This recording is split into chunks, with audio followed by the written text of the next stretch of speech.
Good day, everyone, and welcome back to Wheels Up Live.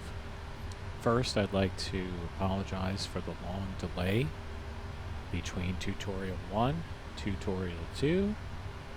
There's just been a lot going on with life, but we are back at it, and I'm hoping that you'll enjoy the series as we continue on. And today, I think, we're going to delve into a subject that is not covered in a lot of other tutorials, and that is we're going to do a walkaround, as the title implied. So I'm IAD bound, and we're here in the PMDG 777. We are at the fabulous Flightbeam KSFO Captain's Edition by our friend Mir, and we'll see when we're on the outside. We have a United livery done by Steve Drabeck, which you can find on flightsim.to. So check those out. So, as you know, this series is designed to delve into the why of operating the PMDG and not just the how. And so at the end of tutorial number 1, we had established power to the 777, and in this episode we'll take a look at what the pilot monitoring or the first officer, depending on the airline, is looking for in a walk around of the plane. Oh, that could also be the captain. Every airline does things their own way. We'll also cover some details about what exactly is on the outside of the plane and why are they important to the operation of the plane if it isn't self-evident. So an obvious question is, why do pilots do a walk around at all? I mean, after all, the plane is maintained and it's checked by airline personnel between every flight, often just before doing the walk around. So, why? Well, the short answer is that the pilots are responsible for the safe operation of the plane from point A to point B. So, just like they'll be checking that the route is correct, that the fuel is correct, that the minimum equipment is available for flight, and all the other little details that they'll check before they push back from the gate, checking the conditions of the outside of the plane, it's just as important. And of course, these pilots all started somewhere with general aviation planes, and in the GA world, you are responsible for checking the airworthiness of the plane on the ground, including the outside. And so it's really no different here with the 777, even though it's a heavily maintained plane. So what's the goal then in this walk around? Since, it's not like the pilots can put their hands on the flaps of a 777 or the ailerons and move them like they could on something like a Cessna 172. Well, the pilots are really looking for problems that you can spot visually.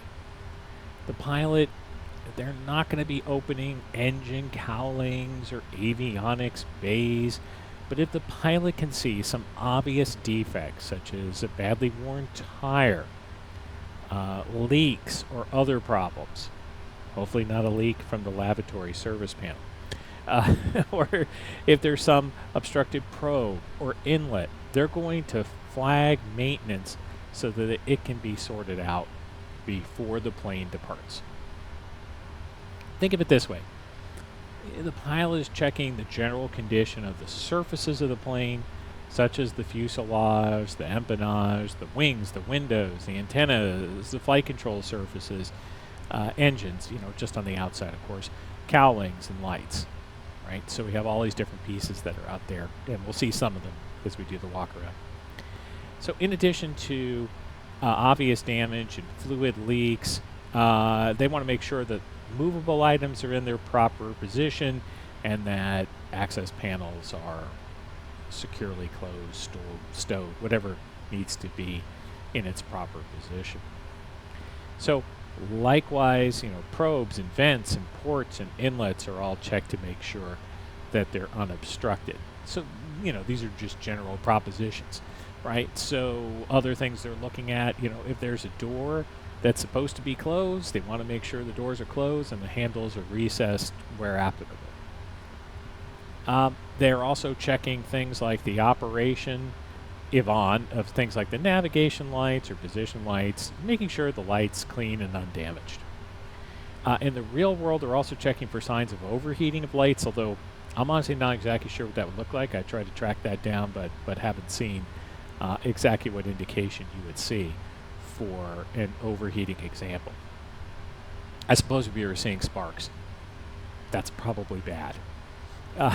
Finally, the pilots will check for things like, the potable water, lavatory fill, and drainage areas for leakage. That's just something they would be spotting as they were looking at the underside, but we'll see some of the specific things that they're looking for as they go around. So, with that in mind, I think what we'll want to do now is just go ahead and move to the outside of the plane. And so you can see here, on the outside, I'm sort of lined up with the one left door, and you can see to left has the jetway connected to it. This is very typical for a 777. And we can sort of imagine here we're the pilot. We've come down the stairs, which are just off to our right here, and we're looking at the side of the plane. And obviously the 777's a very big plane, and in reality, it's going to sort of tower above you. So our actual camera position might be a little higher than what you would see in the real world. Okay, so as I said, we're going to start our walk around now, and this is generally where you would start, and we're going to proceed around to the nose, around to the right side, and come all the way back around to the stairs, and then you would go back into the cockpit and continue on with your pre-flight work. All right, so where do we start? So we're going to start on the left side of the fuselage here. And if you look right here, you can see we have an outflow valve. You can see that this is open. So the outflow valve is part of the cabin pressurization system. The valve is controlled automatically by the 777. When you're on the ground, it should be fully open, as you see here.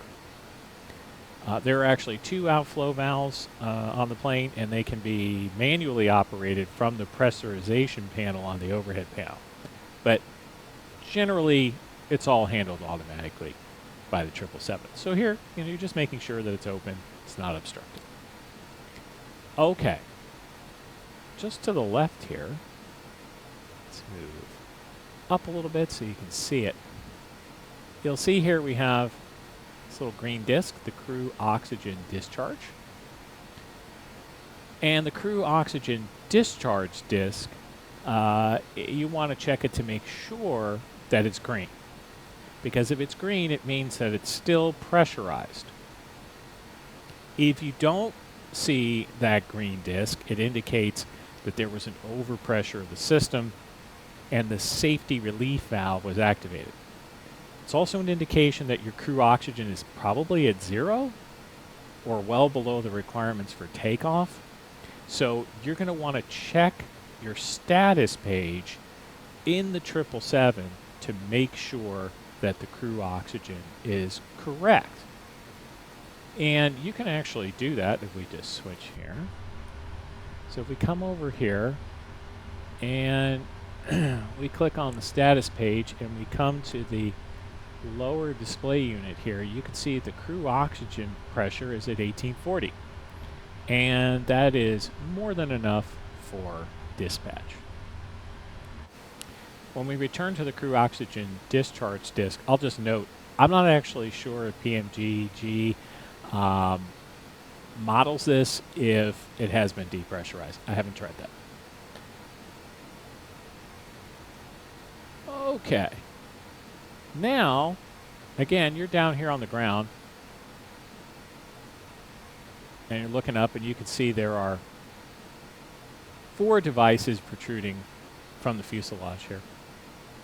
And what we'll do is we'll go up and take a closer look at it, just because we can in the sim and you can't elsewhere.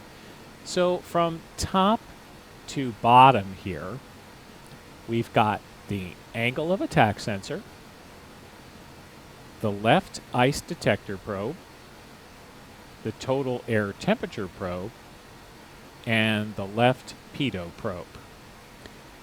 For each one, you want to make sure that they are undamaged, uncovered, unobstructed, and clean. Okay.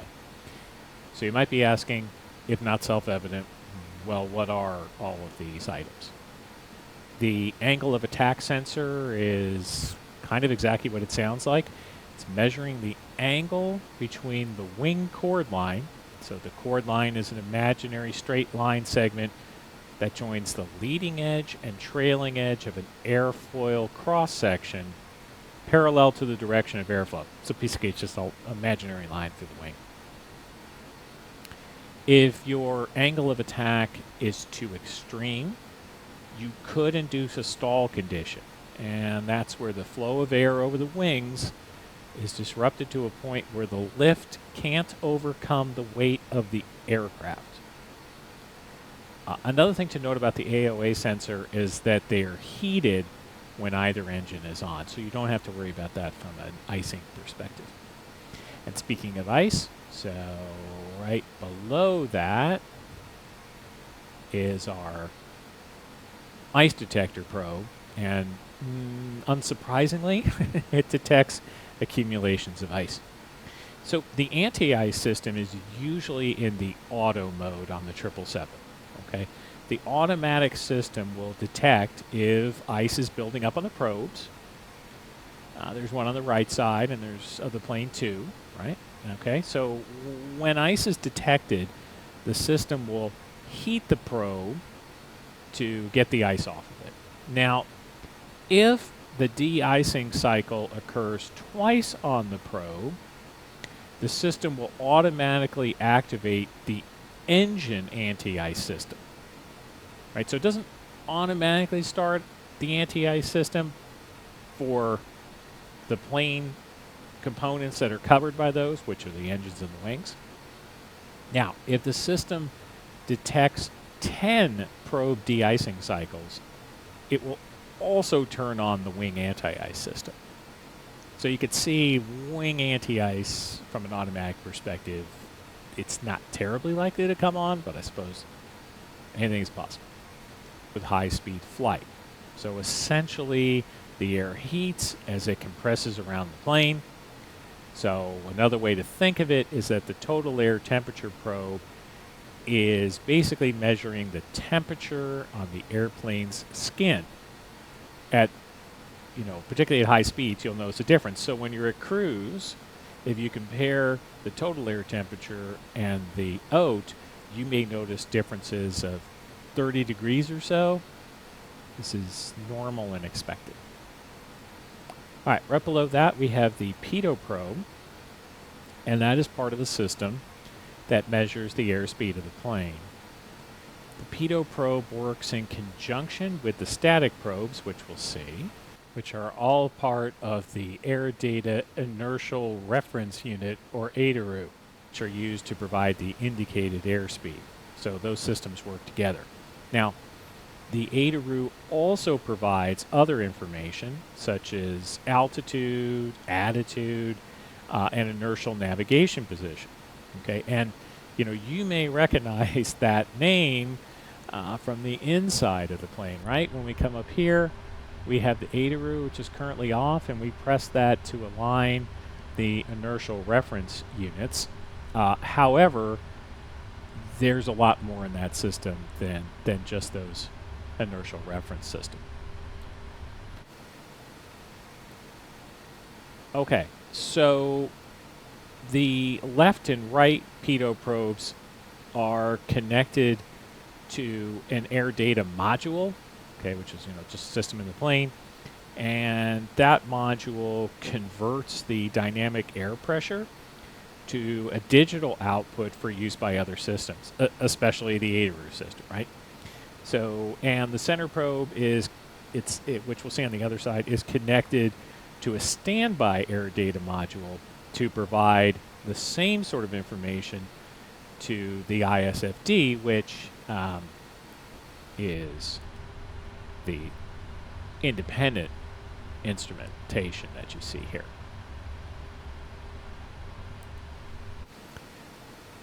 Incidentally, the angle of attack vane and the total air temperature probe also provide inputs to the Adaroo system. All right, well, so we've covered those 4 critical items, and those probes are really important. You want to make sure in the real world that they're okay. Otherwise, you could have a lot of issues in flight. Again, we're a little higher up here than the real world, but hey, let's take advantage of it where we can. So as we came around here, we're at the front of the plane. The next thing you would look at is the radome. And the radome is the nose of the plane, and you can see it's sort of defined by the panels that are encompassed within the obvious circular shape at the front. So in the walk around, the pilot's looking to make sure it's not damaged. Now, one of the reasons you want to make sure of that is that the radome houses a number of important electronics for the plane, including the weather radar, localizer antennas, and glide slope antennas. So obviously, if the radome is damaged, you would want maintenance to look at that. Also, you wouldn't want any damage that might compromise the aerodynamics of the plane either, so, that's an important item. Likewise, you want to make sure that it's properly latched and closed because it can actually be opened by maintenance. All right, now we're going to come down towards the nose wheel here. And the first thing you want to do is you just want to make sure that the nose wheel is properly chalked.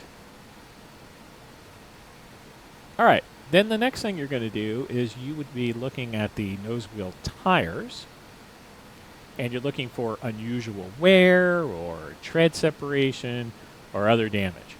How much wear you're going to see here in the sim, hard to say. PMDG has been trying to model some of that. A lot of that depends, I think, on how much usage for one livery that you have. I haven't really tested that in any practical way, so I'm not exactly sure what all you would see as the tires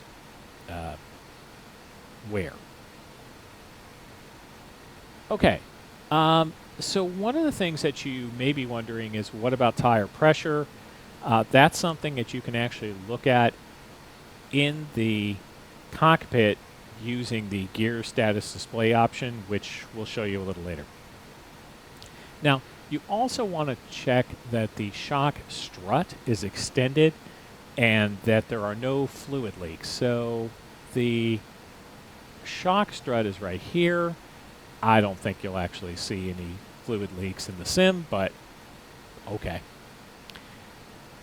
Okay, so next, you would want to look up here in the wheel well area as we move forward. So as we look up here, you'll see that there's some set of 2 wires on the right and 1 wire on the left. Those are glide slope antennas. There's right, left, and center that you're looking at, and they're located, as you can see, directly on the doors. Otherwise, you'd want to look for fluid leaks, and of course, you also want to make sure that the lock pins are removed. Those are the pins that you would see with the red flags that say removed before flight. I don't believe PMDG models those, so I don't know that you would see them, but real world, that is something you're going to do. So one of the things that you might notice right up here in front is we have 2 sets of lights. Those are landing lights and taxi lights. So the landing lights are the bigger ones on the top here. Taxi lights are below that. You may have also noticed there's some small, what look like lights right here. The one on the left, furthest left, is the brake on light. Just to the right should be the parking brake light, and on the right-hand side should be a brake lights off indicator. I don't believe PMDG has specifically modeled that. Okay, let's come around here. So you'd want to check that your linkages are all okay right here. That's something you want to check. Likewise, still checking the tires.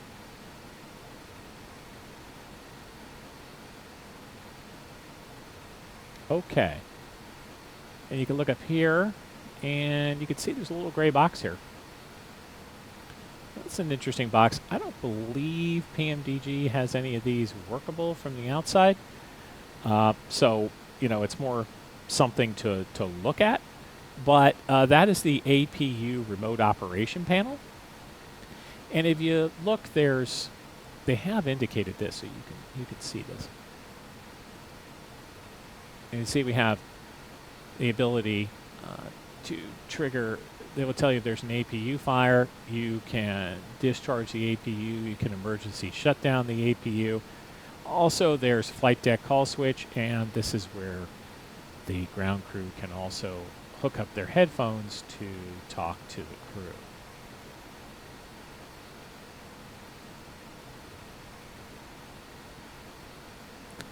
Now, if we move over here, you can see we have the external power connector.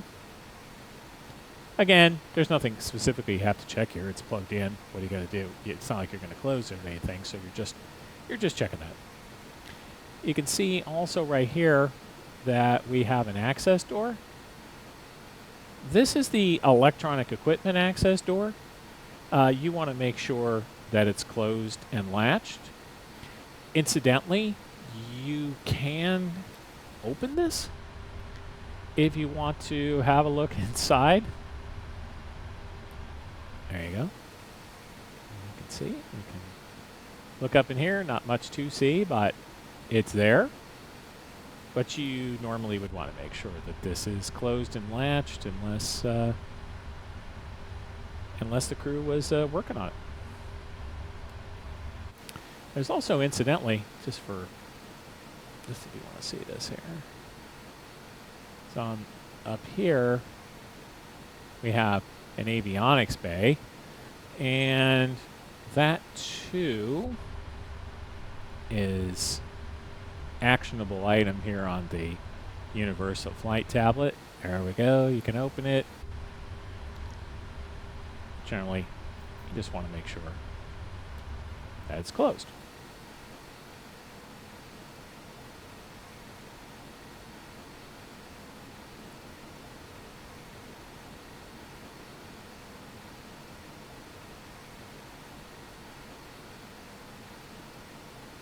Okay.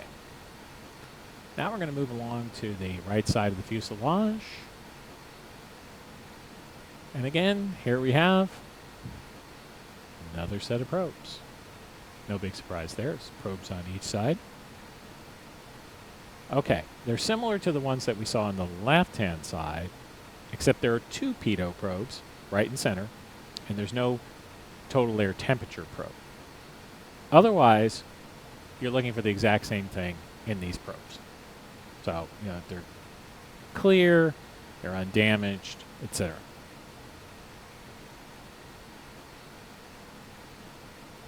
All right, and moving along, we have two right door. You want to make sure that's closed. And the handles are recessed. You can see here we have our forward cargo door. You just want to make sure that there's nothing obviously wrong with it. If it's closed, you can check to make sure it's locked properly by looking at the lock sighting window. And I'm not actually sure that we have the lock sighting window on here. I don't think so. Okay, well, maybe we do. Let's see.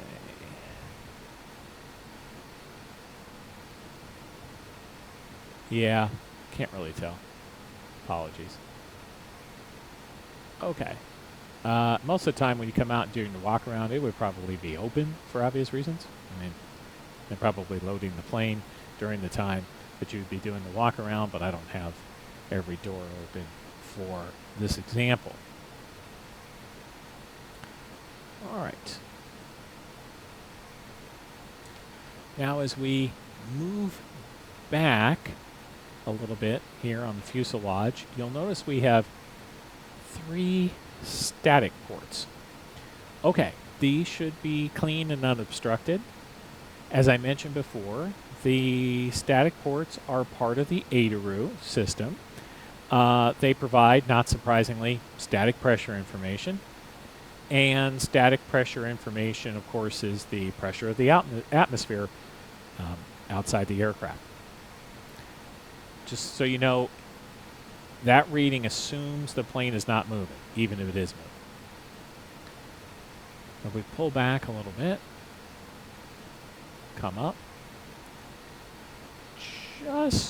we want to make sure that the 2 right doors closed, latched, handles are recessed. But you'll notice there's a little port just to the left of the door. That's the wing light. So as I mentioned right at the beginning, with any lights that we point out, you want to make sure that they are clean and undamaged. Now, if we look here, we can see we're getting close to our wing route, but right here first, we have 2 negative pressure relief vents. You want to make sure that they're flush with the aircraft. And the purpose of the negative pressure relief vents is to protect the fuselage from excessive pressure differentials. So there are 4 negative pressure relief vents, 2 on each side, 2 positive pressure relief vents, and 2 positive pressure relief valves that the plane uses to handle the pressurization of the plane. There are also 2 air supply cabin pressure controllers left and right that send and receive data, such as the valve position, to actuate this function. And as I mentioned before, the function's automatically controlled. As I mentioned when we were talking about the left forward fuselage, you saw the forward positive pressure relief vent, which you can manually operate if needed from within the plane. But in general, these other pressure relief valves are not directly addressable by the pilots. So the positive pressure relief valve will open if the cabin pressure exceeds permissible limits when compared to the outside air pressure. So as you climb, the plane is pressurized such that the inside air pressure is greater than the outside air pressure, I mean, for obvious reasons. But should that pressure exceed the permitted maximum, in other words, you know, the hull is designed to withstand a certain amount of pressurization. If you exceed that maximum, the positive pressure relief valve will automatically open. So, you know, this is the kind of scenario that could happen when the positive outflow valve is malfunctioning. So there's a lot of redundancy. On the flip side, the negative pressure relief valve is, you know, as its name suggests, designed to prevent a negative pressure condition, which could occur if the plane had to descend at a rate faster than the cabin pressure relief system can keep up with. Just so you know, you wouldn't actually get an alert in that case. Regardless, in any event, you're going to be setting your pressurization panel to auto because obviously, you know, the computer does a very good job at handling this. All right, moving along to our wing route. And you can see we have another covered light port here. So again, one of the advantages of being able to move the camera where we like, if we come in here and look, you can see that we have 2 lights in here. One is a landing light and the other is a runway turnoff light. So the one to the inside is the turnoff light. You can see it's angled in sort of a turnout direction. And the other is the landing light, the bigger one, which is facing forward. As with all lights, you're just making sure that they're clean and undamaged. Okay. So right under here, we have the pack entry door, and you want to make sure that it's clear. And then back a little ways here, so you can see it. Right here we have a pack exit door. So, exit, entry, 15 feet or so between them. Okay, and as you finish checking your pack outflow valve, you just want to make sure that your beacon light there is undamaged and clean. All right, coming back out here, we're just checking this initial leading edge near the root of the wing. You just want to make sure that there are no obvious defects. And you want to look for potentially missing parts, fluid leaks, any other thing that seems out of place, obvious damage. Right. And here we are with our engine. You want to check that the engine cowling is undamaged. You want to make sure that the reverser sleeve is stowed.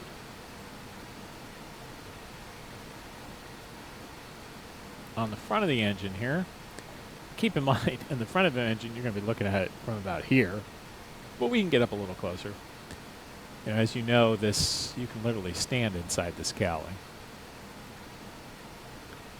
On the front of the engine, you want to make sure that the fan blades are undamaged.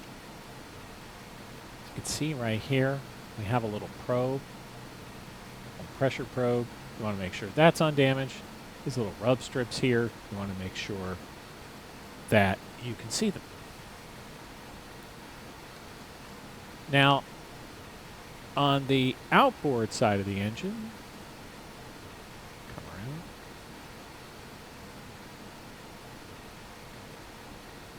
On the outboard side of the engine here, you want to make sure that any panel doors are closed. I think that varies by engine, so we're not really seeing that here.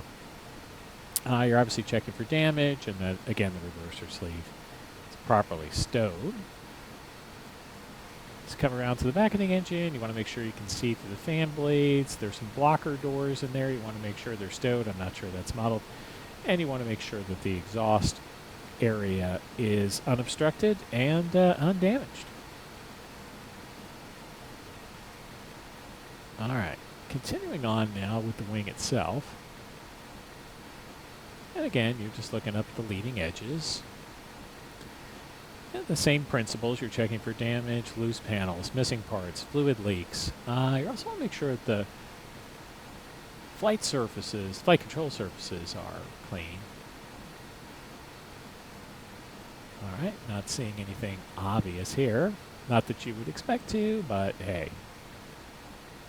The idea is you're doing the walk around, so you want to have a good look.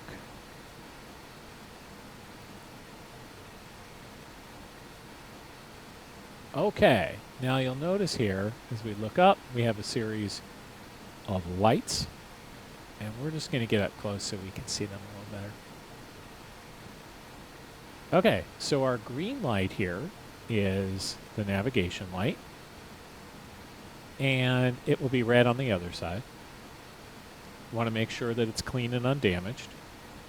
Just to the aft of that there, that's your strobe light. Again, checking to make sure it's clean and undamaged. And then just on the back side here is your white navigation light. And again, you want to check that for the same thing.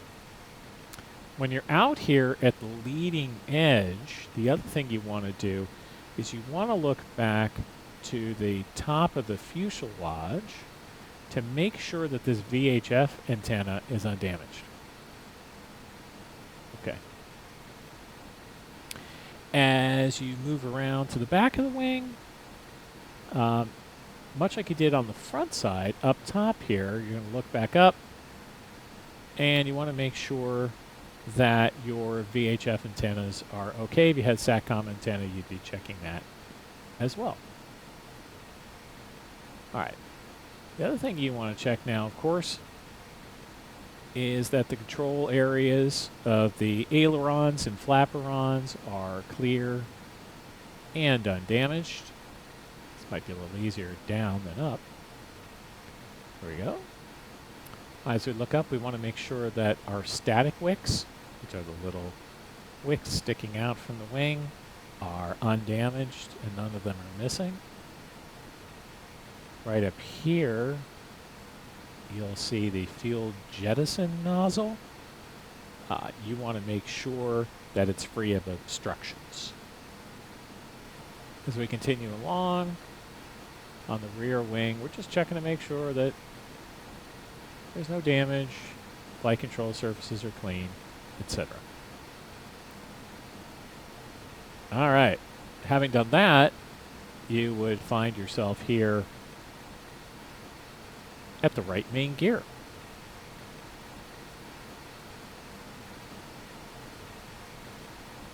Okay, so we'll start with the tires. Again, you're looking for excessive wear, tread separation, or other damage. Just check the wheels for damage too. You can't check tire pressures directly here, but as I mentioned, you can see it in the gear synoptic page, which I think we'll go ahead and take a look at now. Okay. And on the gear synoptic page, we have the tire pressures for all of the tires for the left gear, right gear, and nose wheel gear.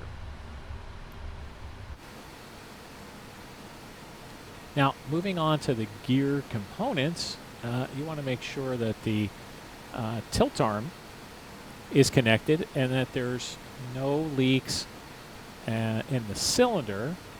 It's down here at the bottom, but again, I don't think PMDG would be modeling that. However, one thing that they are modeling, which you can look at, is the brake pin wear indicators. And that is right, sorry, there we go. That is right here.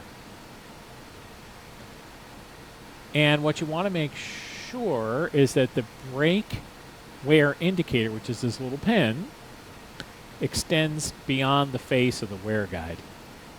So essentially, over here, as long as it's out, you can see it, you're good to go. All right, you'll also be checking that your steering control arm is connected. And that looks fine. Again, I'm not sure that PMDG modeling this one for you. Now we'd have a little look up into the wheel well here. We'll just move ourselves back a little bit so we can see a little better. Here we go. And as we look up into the wheel well, you just want to double check that the gear pins have been removed. Again, I'm pretty sure PMDG does not model that. Moving down the fuselage from the right main gear, we want to check that the ram air turbine or rat compartment is secure. The ram air turbine will generate power, electrical power, from the airstream that moves over the plane when you're in flight if there's an electrical emergency. Now, if it's deployed on the ground, that's bad. You want maintenance to come and fix it. PMDG has modeled that, so if the ram air turbine had been deployed, you would see that if you shifted to an outside view when you're in flight.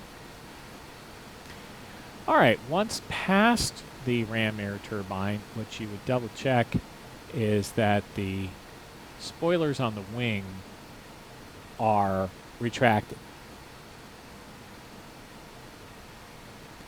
All right, let's pull back a little bit so you can see. Next thing you would do is make sure that the 3 right door is closed and the handles are recessed.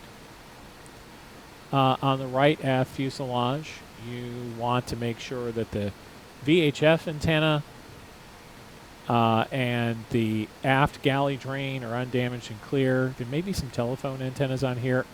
I'm not 100% sure what PMDG has modeled for this purpose. I think it varies a little bit, but the antenna with the stripes here, that's your VHF antenna. I don't see any telephone antennas.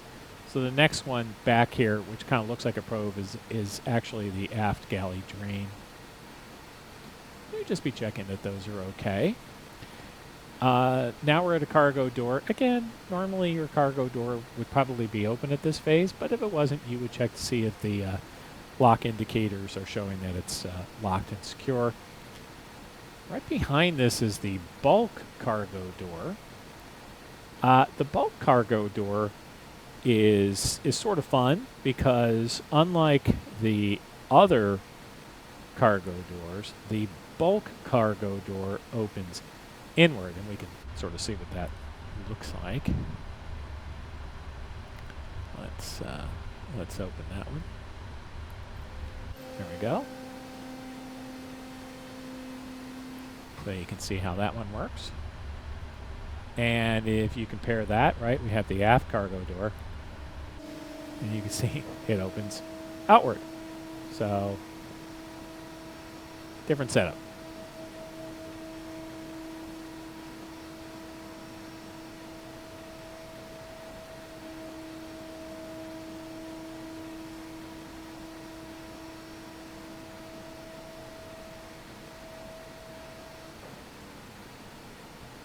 You can see it has some lights that come on, and we can go ahead and close that. All right, continuing on. So next you'd be looking up, and again for your fore-right door, you just want to make sure that the door is closed and the handles are recessed. Next we'd be looking at the empennage portion of the plane. And high up on the tail actually are two static ports. You can just sort of see them. You want to make sure they're clear. There are two static ports on each side of the tail, but hey, because we can, let's go have a little look here so you can get a better view of these static ports. It just goes to show you just how big this plane is. Here we are.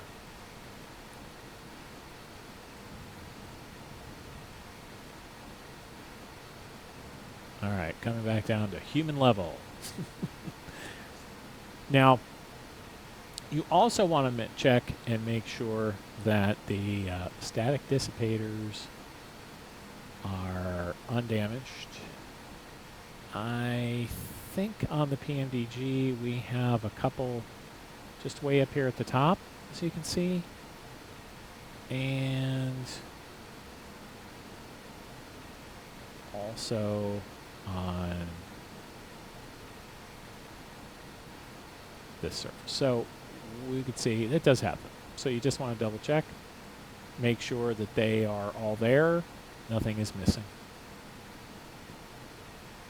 Okay, at the back of the plane near the APU,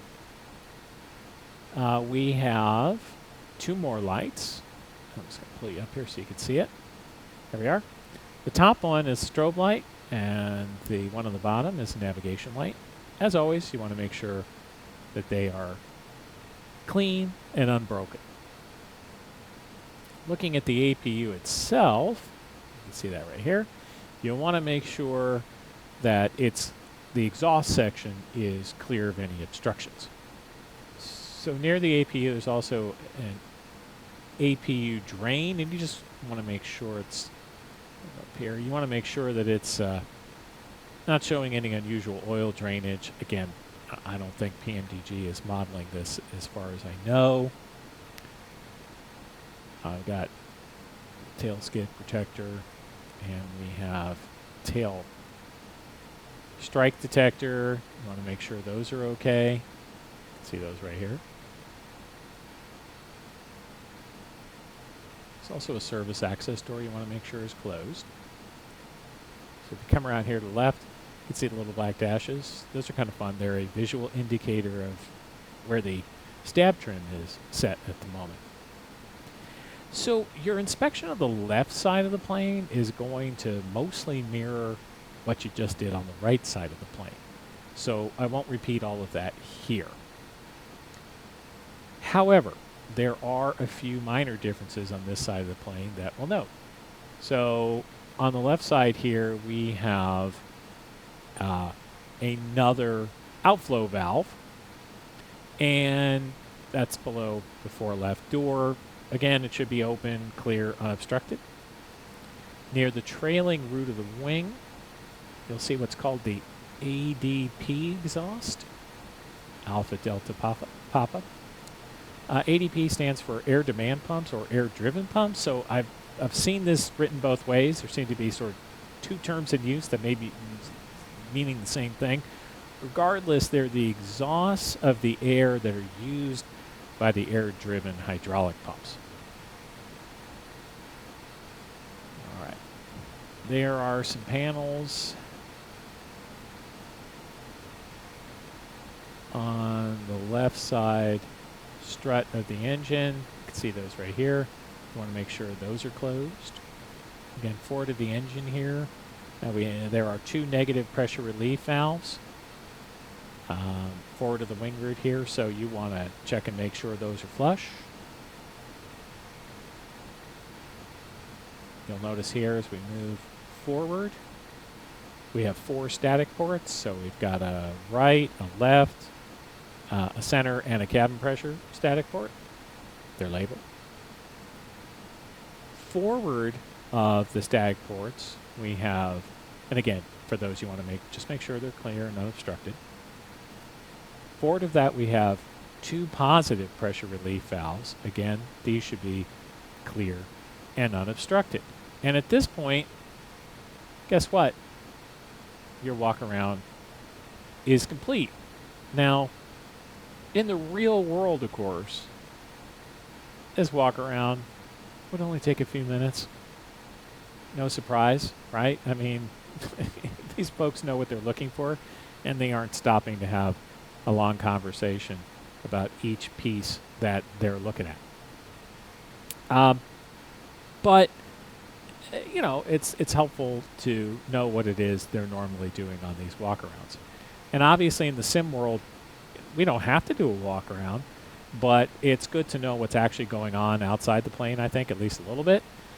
And in MSFS, 2024, who knows, walkarounds may end up being an integral part of some add-ons, but obviously it's early days on that front. I mean, I think it'd be a lot of fun to maybe have anomalies you have to report or do something, only if you want to, of course. So you're back at the stairs here, and you come back into the cockpit. So in our next tutorial, we're going to cover the first officer's pre-flight procedure. And as always, if you like this tutorial, please give it a thumbs up and subscribe to the channel. See you soon.